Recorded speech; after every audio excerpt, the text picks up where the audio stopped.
안녕하세요. 10월 12일부터 18일까지 6박 7일 일정으로 이스라엘을 일주하는 열린다 성경 스터디 투어를 진행합니다. 열린다 성경 스터디 투어는 단순한 성지순례가 아닙니다. 매일 아침 1시간 반씩 성경과 그리고 인문학을 주제로 공부한 후 현장을 답사하는 기독교 인문학 여행입니다. 로뎀나무 아래에서, 갈멜산 언덕에서, 그리고 갈릴리 호수에서 성령의 임재를 경험하고 싶은 분들을 이번 스터디 투어에 초대합니다. 자세한 일정과 참가자들의 리얼 후기 등은 영상 하단에 링크를 참고하시기 바랍니다. 안녕하세요. 히브리어로 푸는 성경 공부 시간입니다. 자, 오늘 또 함께 생각해 볼 말씀, 또 흥미로운 말씀인데요. 마태복음 5장 18절입니다. 자, 진실로 너희에게 이르노니 천지가 없어지기 전에는 율법의 1.1획이라도 반드시 없어지지 아니하고 다 이루리라. 자, 여기서 우리가 좀 중점적으로 살펴볼 말씀은 바로 1.1획 요겁니다. 우리말에 1.1획으로 번역된 이 히브리어 원어가 무엇일까 궁금증을 가지고 한번 보시죠. 자, 저는 율법의 1.1획이 들어가는 이 말씀을 읽을 때마다 제가 한글을 깨우치기 전 이 아버지의 강압에 의해서 이 천자문부터 배워야 했던 이 아주 불우했던 어린 시절이 떠오릅니다.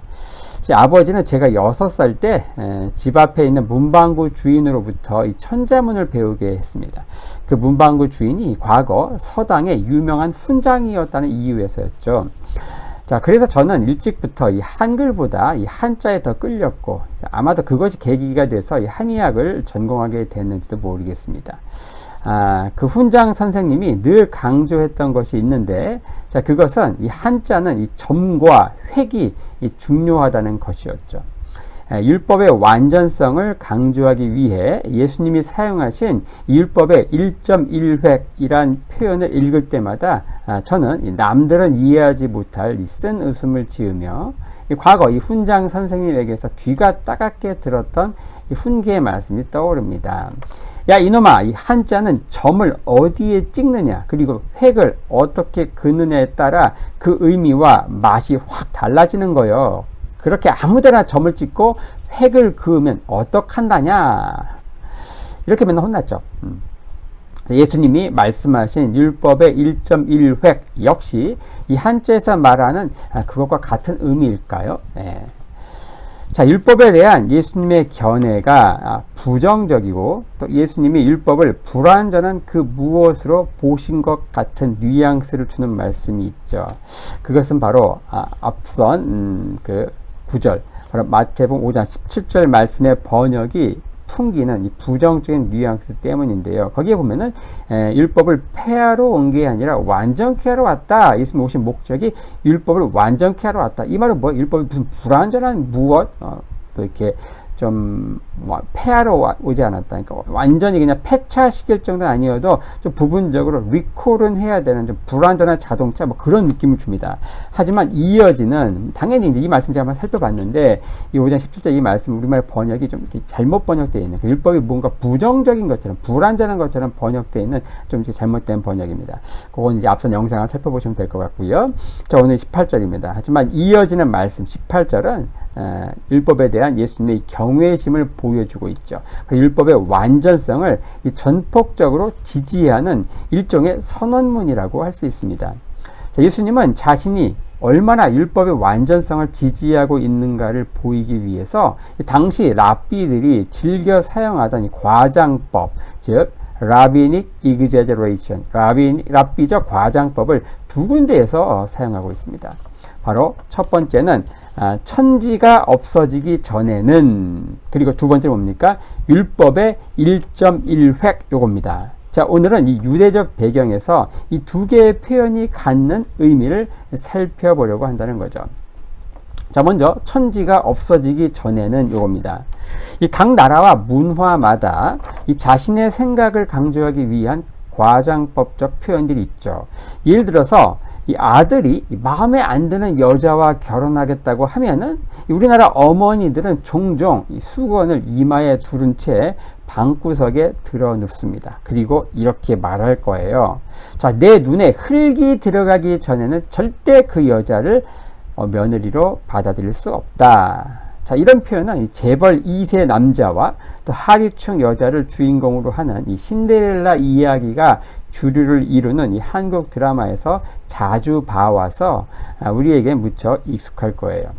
자, 이것은 자신의 의사를 관철시키기 위해 확고부동한 의사를 나타내는 일종의 과장법적인 표현이죠. 약간 표현을 달리해서 이렇게 말하기도 합니다. 나는 절대 그 여자를 며느리로 받아들일 수 없다. 해가 서쪽에서 뜬다. 모를까? 하늘이 두 쪽 난다고 해도 나는 절대 그 여자를 며느리로 받아들일 수 없다. 이렇게 표현하겠죠. 자, 그런데 이런 표현은 각 나라의 문화와 또 언어권에서만 사용되는 독특한 관용구입니다. 그래서 이걸 그대로 직역을 한다면 낭패를 보기 십상이죠. 자, 비슷한 상황에서 미국 사람들은 하는 또 표현이 있습니다. 자, 이렇게 표현하겠죠. 지옥이 얼어붙는다면 모를까? 나는 절대 그 여자를 며느리로 받아들일 수 없다. 이렇게 하늘이 두 쪽 나다 이렇게 표현하지 않고 지옥이 얼어붙는다면 모를까? 이렇게 표현합니다. 그러니까 영어로 이제 if the hell freezes over 이렇게 얘기하죠. 자, 미국 사람들에게는 지옥은 어떻습니까? 늘 유황불로 활활 타오르는 곳이에요. 그래서 그런 지옥이 얼어붙는다는 것은 어떨까요? 상식적으로 도저히 일어날 수 없는 상황인 거죠. 자, 이런 상황을 예로 들며 어떤 자신의 확고부동한 의지를 표현하는 거라고 볼 수 있습니다. 자, 이 본문은 본문에 나오는 이 천지가 없어지기 전에는 이라는 이 구절은 주 1세기 당시 랍비들이 즐겨 사용하던 표현인데요. 자, 위에서 언급한 것처럼 이 어떤 일이 절대로 일어날 수 없는 상황을 강조할 때 사용되었겠죠. 이 랍비 문헌에도 이 비슷한 표현이 나오는데요. 자, 창세기 미드라시 10장 1절에 자, 모든 것에는 끝이 있다. 심지어 하늘과 땅까지도. 그러나 한 가지 예외가 있다. 그것은 무엇인가? 그것은 바로 토라, 즉 모세오경이다. 자, 필로가 쓴 모세의 생애 2장 3절에 자, 율법은 해와 달 그리고 모든 천체와 우주가 존재하는 한 계속 존재할 것이다. 이렇게 표현하고 있습니다. 자, 두 번째 강조 1.1획입니다. 자, 아무런 오류가 없이 완벽하다고 할 때 우리는 이 털끝만큼도 틀림이 없다고 이렇게 표현하겠죠. 자, 이와 비슷한 표현이 바로 본문에 나오는 1.1획입니다. 자, 이런 관용구들은 그 나라의 문화와 언어를 알 때 더욱 풍성하고 정확한 의미를 캐치할 수 있겠죠. 자, 우리말 성경에 1.1획으로 번역된 표현은 이 히브리어 이 알파벳과 이것을 양피지에 기록한 서기관들의 필체에 대한 이해를 배경으로 하고 있죠. 이 처음부터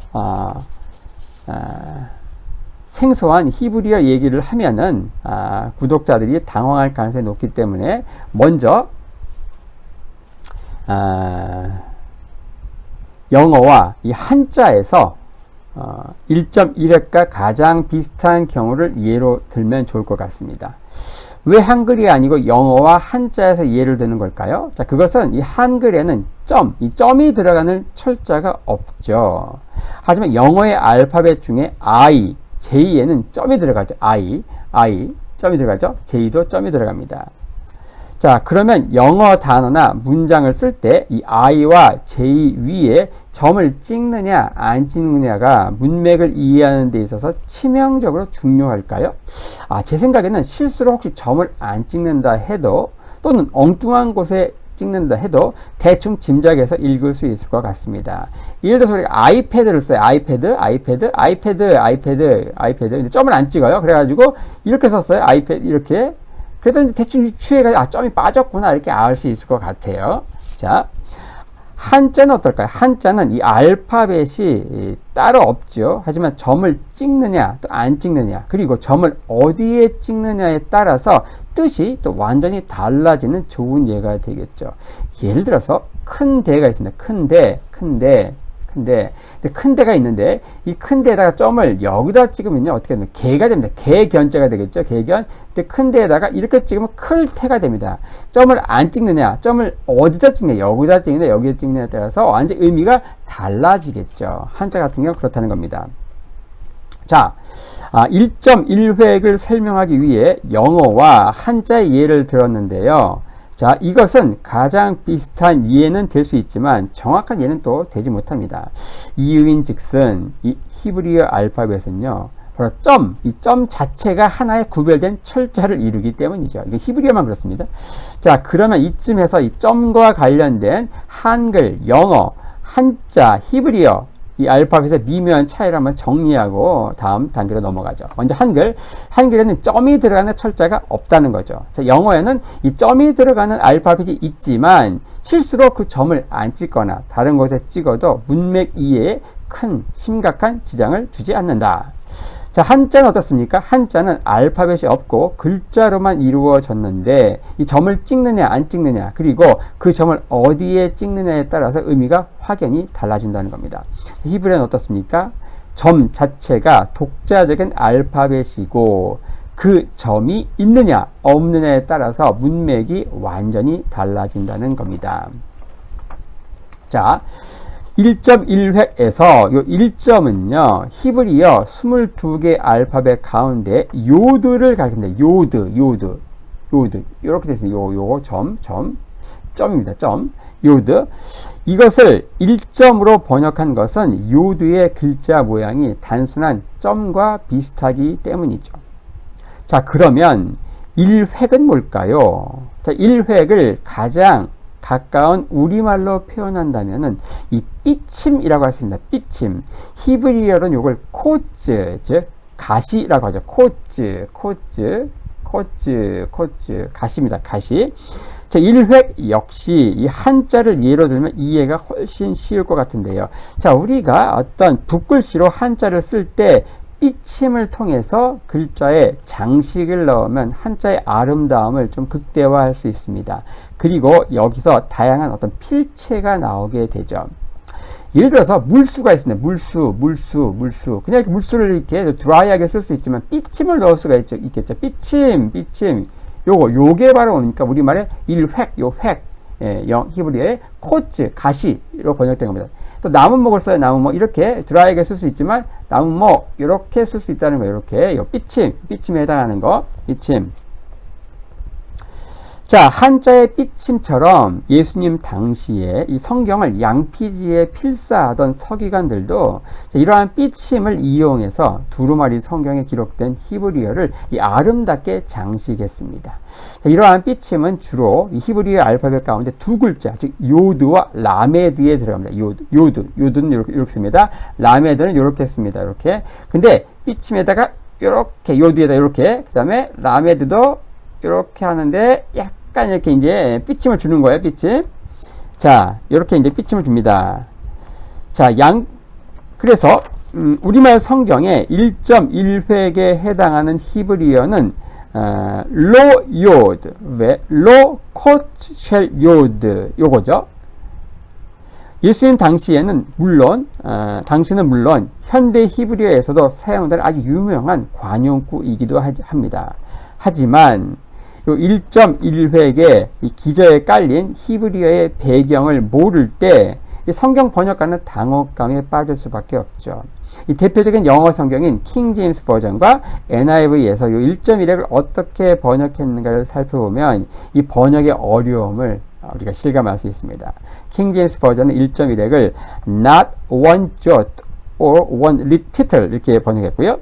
또 NIV는 not the least smallest letter, not the least stroke of a pen. 애매하게 번역했습니다. 자, 하지만 위에 언급한 것처럼 1.1획에 대한 히브리어 배경을 안다면 이 다음과 같이 번역하는 게 가장 원문에 가깝다고 할 수 있죠. not the smallest letter or even a decoration on the smallest letter. 가장 작은 글자도, 그 작은 글자 위에 있는 어떤 장식도 이렇게 표현하는 거죠. 자, 율법에 1.1획도 오류가 없다는 것은 이 히브리어에서 가장 작은 알파벳인 요드와 심지어 그 위에 장식된 코츠, 즉 삐침에도 오류가 없다는 것입니다. 자, 우리말에서 가장 비슷한 표현으로 바꾼다면 이렇게 되겠죠. 자, 율법에는 털끝만큼도 오류가 없다.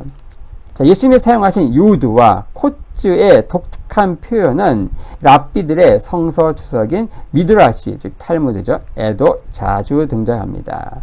출애굽기 미드라시 6장 1절에 아무리 작은 글자도 율법에서 지워져서는 안 된다. 레위기 미드라시 19장 2절에 온 세상이 율법에서 가장 작은 글자인 요드를 지우기 위해 뭉친다 해도 그들은 성공하지 못할 것이다. 이렇게 되어 있습니다. 자, 이렇게 해서 오늘은 예수님이 율법의 완전성을 변호하는 구절 가운데 사용하신 독특한 과장법, 천지가 없어지기 전에는 또 하나 더 중요한 거 1.1획에 해당하는 요 히브리어적인 배경에 대해서 좀 이렇게 살펴보았습니다.